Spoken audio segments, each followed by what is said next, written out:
नमस्कार, आप देख रहे हैं संसद टीवी। मैं हूं आपके साथ शालिनी खंडेलवाल। स्वागत है आपका टॉप न्यूज में। दिखाएंगे आपको देश दुनिया की तमाम बड़ी खबरें, आर्थिक जगत और खेल जगत के समाचार भी। आइए शुरुआत करते हैं हेडलाइंस के साथ। संसद में गतिरोध समाप्त करने के प्रयास जारी। मंगलवार के बाद राज्यसभा सभापति ने आज भी बुलाई सभी दलों के नेताओं की बैठक। प्रधान न्यायाधीश डी.वाई. चंद्रचूड़ ने मीडिया ट्रायल पर जताई चिंता। कहा, अदालतों के फैसले से पहले ही आरोपी को जनता की नजरों में गुनहगार बना देता है मीडिया ट्रायल। हो सकते हैं घातक परिणाम। अमेरिका में संकट से जूझ रहे बैंकों को झटका। अमेरिकी फेडरल रिजर्व ने फेड रेट में की 25 बेसिस पॉइंट की बढ़ोतरी। घोषणा के बाद ब्याज दर 4.75% से बढ़कर हुई 5%। युद्ध से घिरे यूक्रेन को अर्थव्यवस्था पुनर्निर्माण के लिए आईएमएफ का साथ। वित्तीय जरूरतें पूरी करने के लिए $15.6 अरब का कर्ज देने पर राजी। और महिला विश्व कप मुक्केबाजी में भारत के 4 पदक पक्के। निखत जरीन, लवलीना बोरगोहेन, नीतू घंघास, स्वीटी बुरा ने क्वार्टर फाइनल मुकाबले जीतकर सेमीफाइनल में बनाई जगह।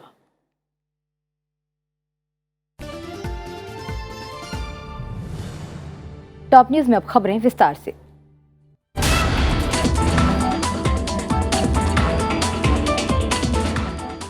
संसद में आज बजट सत्र के दूसरे चरण का 8वां दिन है। आइए आपको बताते हैं कि लोकसभा में आज क्या कुछ होगा।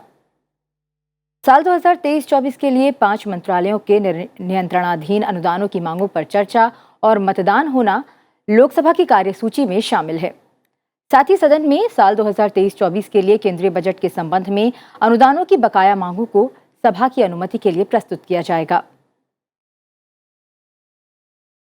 विधेयकों की संभावित सूची में विनियोग विधेयक पेश किए जाने और विचार और पारित किए जाने के लिए शामिल है। वित्त मंत्री निर्मला सीतारमण सदन में विनियोग विधेयक 2023 को पेश करेंगी। साथ ही वे इस विधेयक को पारित किए जाने का प्रस्ताव भी सदन में रखेंगी। नागर विमानन राज्य मंत्री सेवानिवृत्त जनरल वी.के. सिंह 2 फरवरी को विमानन उद्योग को हानि से संबंधित प्रश्न के उत्तर में शुद्धि से संबंधित वक्तव्य देंगे। साथ ही जल शक्ति राज्य मंत्री विश्वेश्वर टुडू मंत्रालय संबंधी स्थायी समिति के 12वें प्रतिवेदन में शामिल सिफारिशों के कार्यान्वयन की स्थिति से संबंधित वक्तव्य सदन में देंगे। लोकसभा में 3 दिवंगत सांसदों को श्रद्धांजलि दी जाएगी। दोनों सदनों में प्रश्नकाल के दौरान अहम प्रश्न पूछे जाएंगे। विभिन्न अहम पत्र सभा पटल पर रखे जाना और नियम 377 के अधीन लोकहित के मुद्दों पर चर्चा होना भी सूचीबद्ध है। इसके साथ ही स्थायी समितियों से संबंधी कई अहम प्रतिवेदन और विवरण भी पेश किए जाएंगे। वहीं राज्यसभा में आज के कामकाज की बात करें तो राज्यसभा में आज विभिन्न मंत्रालयों के कामकाज पर चर्चा होनी है। राज्यसभा में आज कौशल विकास और उद्यमशीलता मंत्रालय के कामकाज पर शुरू हुई चर्चा को आगे बढ़ाया जाएगा। साथ ही 2 अन्य मंत्रालय, वस्त्र मंत्रालय और मत्स्य पालन, पशुपालन और डेयरी मंत्रालय के कामकाज पर चर्चा किया जाना भी सूचीबद्ध है। राज्यसभा के सभापति जगदीप धनखड़ राज्यसभा में सत्ता पक्ष और विपक्ष के बीच जारी गतिरोध को दूर करने की आज एक और कोशिश करने वाले हैं। वे आज सदन के सभी नेताओं के साथ बैठक करेंगे। पहल करते हुए सभापति जगदीप धनखड़ ने मंगलवार को भी विभिन्न दलों के नेताओं के साथ 2 दौर की बैठक की। पहली बैठक में कई विपक्षी दलों के नेताओं ने बहिष्कार किया, जबकि दूसरी बैठक में राष्ट्रवादी कांग्रेस पार्टी, तृणमूल कांग्रेस, भारत राष्ट्र समिति, डीएमके जैसे विपक्षी दल तो आए, लेकिन कांग्रेस का कोई प्रतिनिधि इसमें शामिल नहीं हुआ। प्रधानमंत्री नरेंद्र मोदी ने कोविड की जांच बढ़ाने और इसके नए बहुरूपों पर नजर रखने का निर्देश दिया है। प्रधानमंत्री नरेंद्र मोदी ने ये बात बुधवार को देश में कोविड-19 और इन्फ्लुएंजा के बढ़ते मामलों के बीच मौजूदा हालात और जन स्वास्थ्य तैयारियों की समीक्षा के दौरान कही। प्रधानमंत्री ने उच्च स्तरीय बैठक में अधिकारियों को परीक्षण और जीनोमिक अनुक्रमण प्रयासों को तेज करने के निर्देश दिए। इस मौके पर प्रधानमंत्री को देश में इन्फ्लुएंजा की स्थिति से अवगत कराया गया। साथ ही पिछले कुछ महीनों में H1N1 और H3N2 के मामलों के संबंध में जानकारी दी गई। प्रधानमंत्री ने मरीजों, स्वास्थ्य पेशेवरों और स्वास्थ्य कर्मियों द्वारा अस्पताल परिसर में मास्क पहनने समेत कोविड उपयुक्त व्यवहार पर जोर दिया। उन्होंने इस बात पर भी जोर दिया कि जब वरिष्ठ नागरिक और गंभीर बीमारियों से पीड़ित लोग भीड़भाड़ वाले इलाकों में जाएं तो मास्क जरूर पहनें। प्रधानमंत्री ने कहा कि कोविड महामारी खत्म नहीं हुई है। नियमित आधार पर देश भर में स्थिति की निगरानी करने की आवश्यकता है।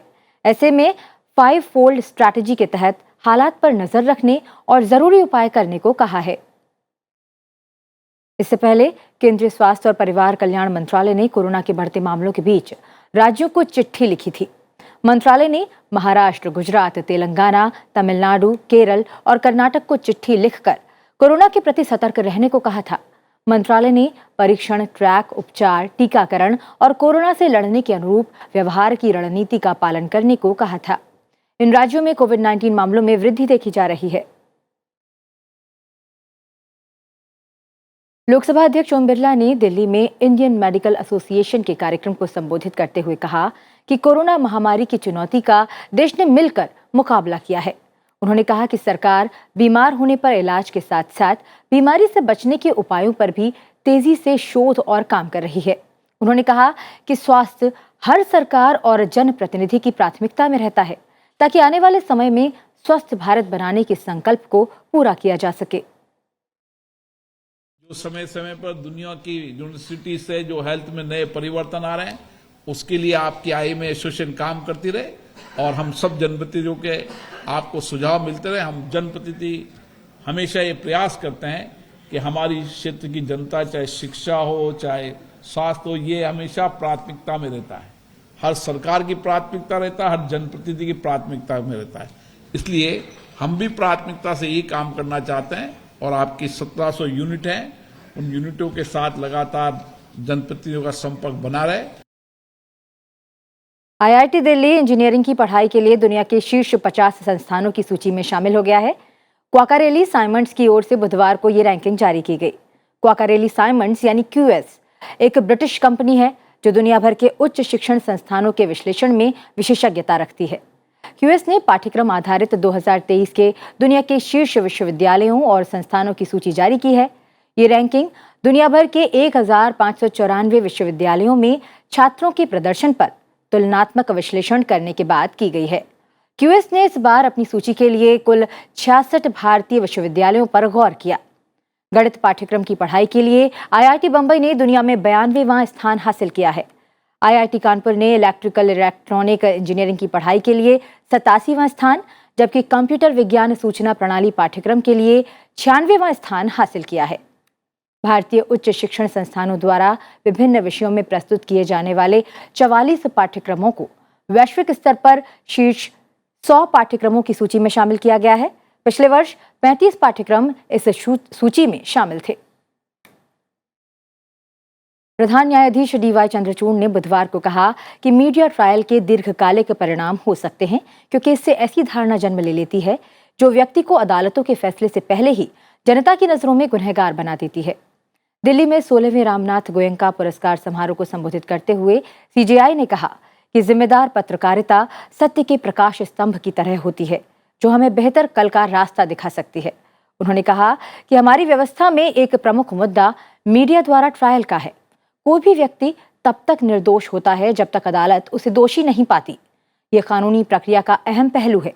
जिम्मेदारी पूर्ण पत्रकारिता के बारे में उन्होंने कहा कि ये उस इंजन की तरह है जो लोकतंत्र को आगे ले जाती है और जो सत्य, न्याय और समानता की खोज पर आधारित होती है।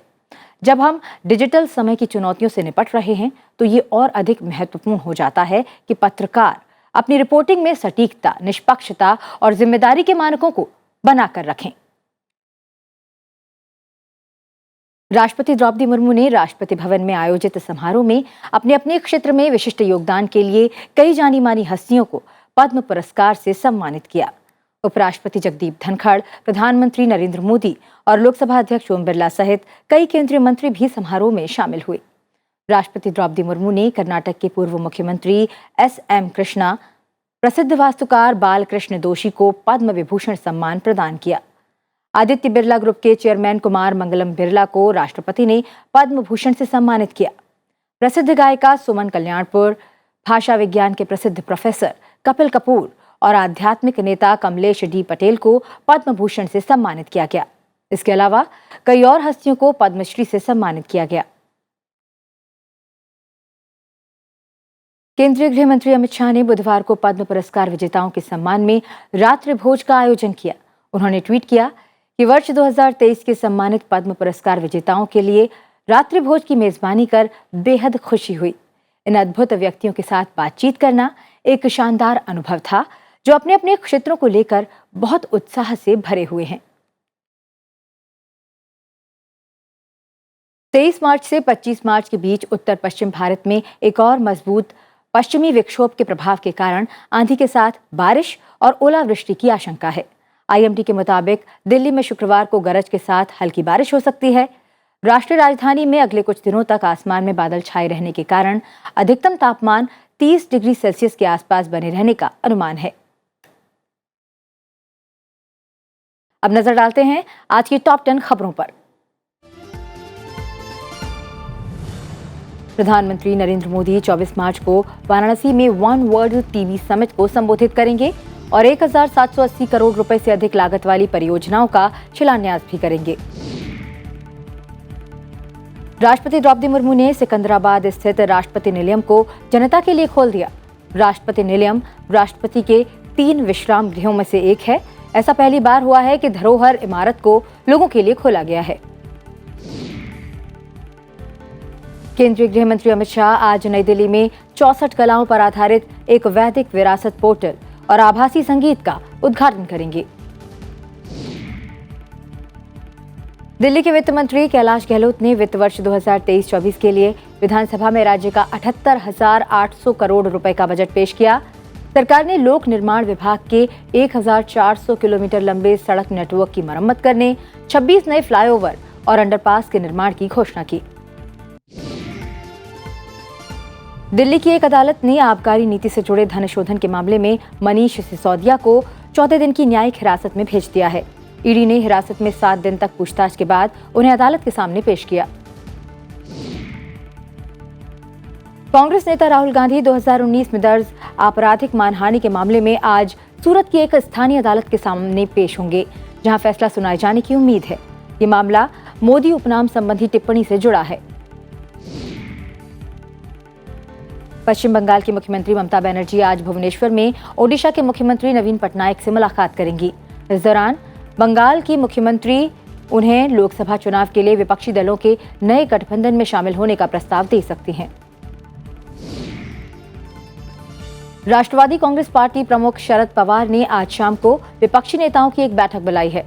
एनसीपी प्रमुख शरद पवार की इस बैठक को लोकसभा चुनाव से पहले स्वतंत्र और निष्पक्ष चुनाव कराने की मांग को लेकर विपक्षी दलों को एकजुट करने की कवायद के तौर पर देखा जा रहा है। केंद्रीय मंत्री नितिन गडकरी आज झारखंड को 13,000 करोड़ रुपए से अधिक की सड़क परियोजनाओं की सौगात देंगे। इन परियोजनाओं में वाराणसी रांची इकोनॉमिक कॉरिडोर के 4 हिस्से भी शामिल हैं। इसके अलावा कई बाईपास, व्हीकल अंडरपास और रेल ओवरब्रिज परियोजनाएं भी शामिल हैं। और नामीबिया से लाए गए 2 और चीतों को बुधवार को मध्य प्रदेश के कूनो राष्ट्रीय उद्यान में जंगल में छोड़ दिया गया। एल्टन और फ्रेडी, जिन्हें रॉकस्टार के नाम से जाना जाता है, उन्हें शाम को करीब 6:30 बजे एक बड़े बाड़े से उद्यान के फ्री रेंज क्षेत्र में सफलतापूर्वक छोड़ दिया गया। इससे पहले 11 मार्च को 2 चीतों ओबन और आशा को केएनपी में लाए जाने के लगभग 6 महीने बाद जंगल में छोड़ दिया गया था। केएनपी में सितंबर 2022 में अफ्रीकी देश से चीतों को यहां बसाने के लिए लाया गया था।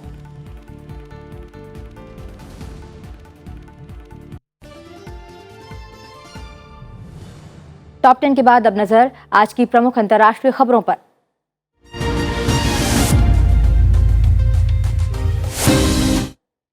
दुनिया की सबसे मजबूत अर्थव्यवस्था अमेरिका इस समय गंभीर बैंकिंग संकट से जूझ रहा है।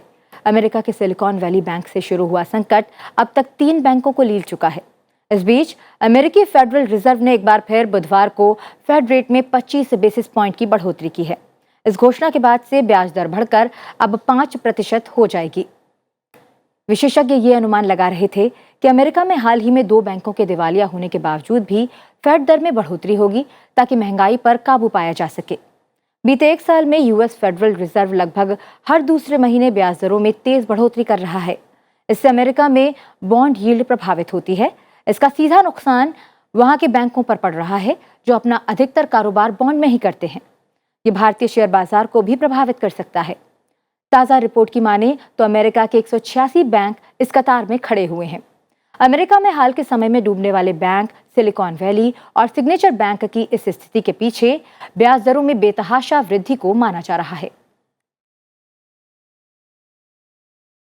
पाकिस्तान चुनाव आयोग ने बुधवार को पंजाब प्रांत में चुनाव स्थगित कर दिए। इसके पीछे आयोग ने देश में कानून व्यवस्था की खराब स्थिति का हवाला दिया।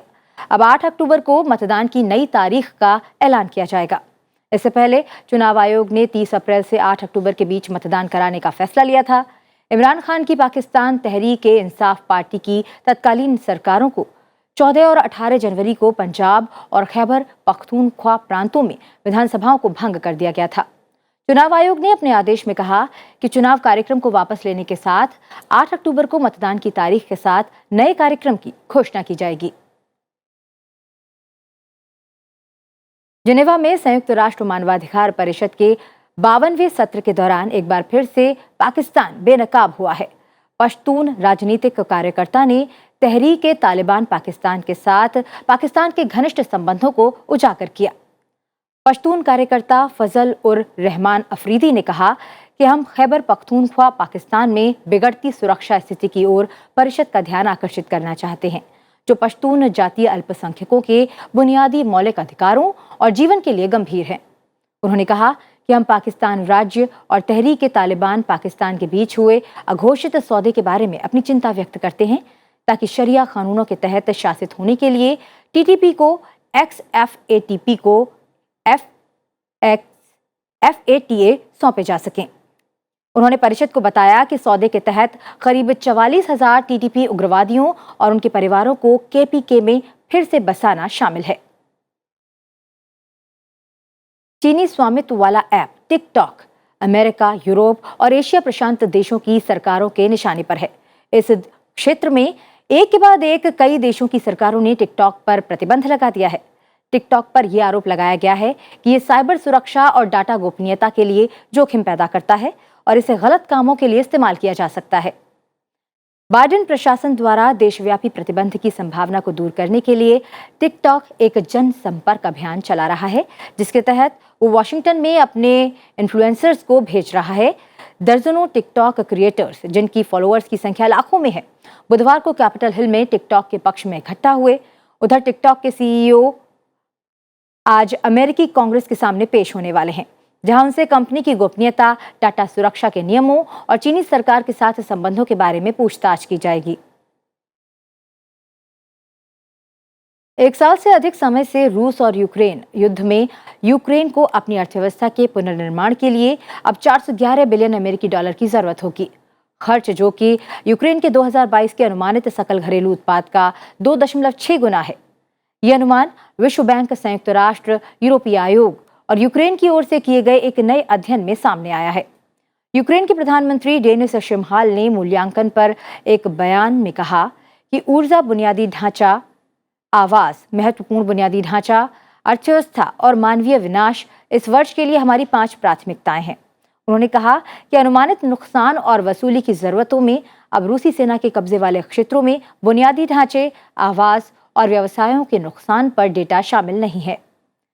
तीव्र जरूरतों के आकलन के अनुसार यूक्रेन को 2023 में महत्वपूर्ण और प्राथमिकता वाले पुनर्निर्माण और रिकवरी निवेश के लिए 14 बिलियन अमेरिकी डॉलर की आवश्यकता होगी, जिसके लिए यूक्रेन के 2023 के बजट में दिए गए वित्त पोषण से परे 11 बिलियन अमेरिकी डॉलर की आवश्यकता होगी।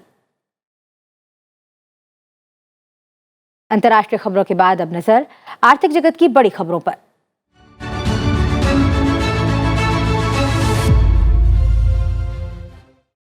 एक साल से अधिक समय से रूस और यूक्रेन युद्ध में यूक्रेन को वित्तीय जरूरतें पूरा करने के लिए 15.6 अरब डॉलर का कर्ज देने पर अंतर्राष्ट्रीय मुद्रा कोष यानी IMF ने सहमति जताई है।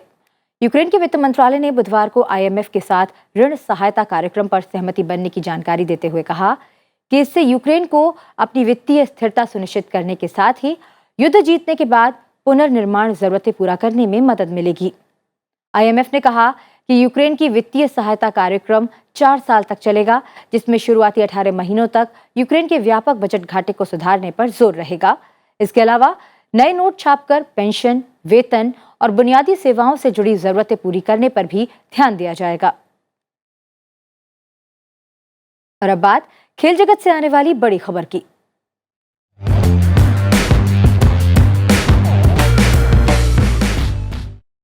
भारत और ऑस्ट्रेलिया के बीच 3 मैचों की वनडे सीरीज का आखिरी मुकाबला चेन्नई के एमए चिदंबरम स्टेडियम में खेला गया। इस मुकाबले में भारत को 21 रनों से हार का सामना करना पड़ा। इस हार के चलते भारत 3 मैचों की वनडे सीरीज भी 1-2 से हार गया। ऑस्ट्रेलिया ने पहले बल्लेबाजी करते हुए भारत को 270 रनों का लक्ष्य दिया। लक्ष्य का पीछा करते हुए भारतीय टीम 49.1 ओवर में 248 रनों पर ही ऑल आउट हो गई। भारत की ओर से विराट कोहली ने सबसे ज्यादा 54 रन बनाए। ऑस्ट्रेलिया की ओर से जीत में अहम भूमिका निभाने वाले एडम जाम्पा ने 4 विकेट लिए। भारत ने 4 सालों बाद अपने घर पर वनडे सीरीज गंवाई है। इसी के साथ भारत की इस हार के बाद ऑस्ट्रेलिया वनडे रैंकिंग में नंबर 1 पर पहुंच गया है। महिला विश्व मुक्केबाजी चैंपियनशिप में भारत की महिला चौकड़ी ने अपने और देश के लिए 4 पदक पक्के किए। निखत जरीन, लवलीना बोरगोहेन, नीतू घंगास और स्वीटी बुरा की दमदार चौकड़ी ने बुधवार को महिला विश्व मुक्केबाजी चैंपियनशिप में अपने अपने क्वार्टर फाइनल मुकाबले जीतकर भारत के लिए 4 पदक सुनिश्चित कर लिए। इंदिरा गांधी स्टेडियम पर जारी प्रतियोगिता में लवलीना ने शानदार फॉर्म जारी रखते हुए पिछले साल की कांस्य पदक विजेता मोजाम्बिक की रेडी ग्रामानी को 5-0 से हराया। निखत ने 50 किलोग्राम वर्ग के क्वार्टर फाइनल में थाईलैंड की छुतामत रक्षत को 5-2 से मात दी। नीतू ने 48 किलोग्राम वर्ग में जापान की मदोका वाडा को आरएससी यानी रेफरी द्वारा मैच को रोके जाने तक उस पद्धति से हराया और जबकि स्वीटी ने बेलारूस की विक्टोरिया कैबिकाना को 5-0 की करारी शिकस्त दी। आज की तारीख शहीदी दिवस के रूप में याद की जाती है। आज ही के दिन भारत के स्वतंत्रता आंदोलन में 3 देशभक्त युवाओं की शहादत ने नई क्रांति को जन्म दिया था। अमर शहीद भगत सिंह, राजगुरु और सुखदेव को अंग्रेजी हुकूमत ने आज के दिन फांसी दी थी। शहीदी दिवस के अवसर पर प्रधानमंत्री नरेंद्र मोदी ने एक वीडियो संदेश जारी किया है। अमर शहीद भगत सिंह, राजगुरु और सुखदेव के बलिदान की गाथा देश के बच्चे बच्चे की जुबान पर। देश के लिए बलिदान देने वाले ऐसे ही होते हैं, उन्हें अमृतत्व प्राप्त होता है। वो प्रेरणा के पुष्प बनकर पीढ़ी दर पीढ़ी अपनी सुगंध बिखेरते रहते हैं। हम सबको इन वीरों की गाथाएं देश के लिए दिन रात मेहनत करने के लिए प्रेरित करती हैं। और आजादी के अमृत महोत्सव के दौरान इस बार शहीद दिवस का महत्व और भी बढ़ गया है। देश आज आजादी के लिए योगदान देने वाले नायक नायिकाओं को नमन कर रहा है, उनके योगदान की स्मृति को ताजा कर रहा है। शहीद दिवस पर मैं देश के लिए अपना सर्वस्व न्योछावर करने वाले सभी वीर वीरांगनाओं को कृतज्ञ राष्ट्र की तरफ से भावांजलि अर्पित करता हूं।